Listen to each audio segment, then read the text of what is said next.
Guten Tag, wie geht es Ihnen heute? Was haben Sie gelernt? Ein bisschen oder viele? Some of our second language learners understand about as much in our classrooms as maybe you did of that introduction. That's why it's often very important for us to chunk out our instruction into varied bits and pieces to give them and all of our learners a chance to understand it. So I'm going to chunk out today's podcast a little bit, talk about instruction, talk about some of our upcoming events, and then talk briefly about an idea for a reality TV show that I have.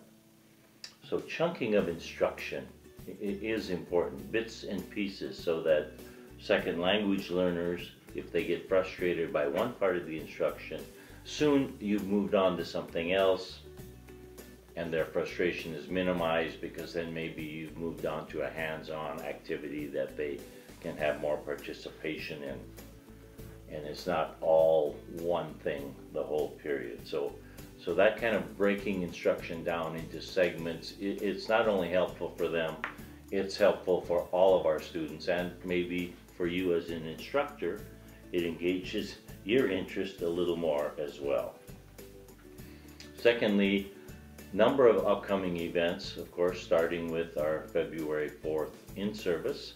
Maybe you're one of the 9 or 10 people who have already entered the Salsa Showdown, and maybe you're one of the people who's giving a presentation. Thank you in advance. And maybe you're also one of those looking forward to learning from your colleagues. Then, of course, we have our very important third quarter benchmarks coming up right after the parent-teacher conferences.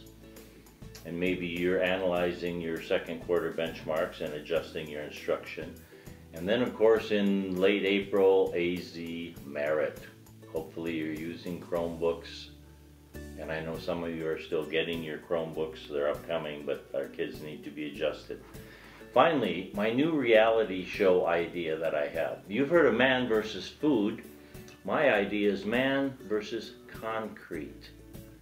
I filmed the first episode yesterday over at the high school. But you know, I'm not sure I'm going to do more than one episode of man versus concrete. Because what I've discovered, after you come face to face with concrete, you get this and this.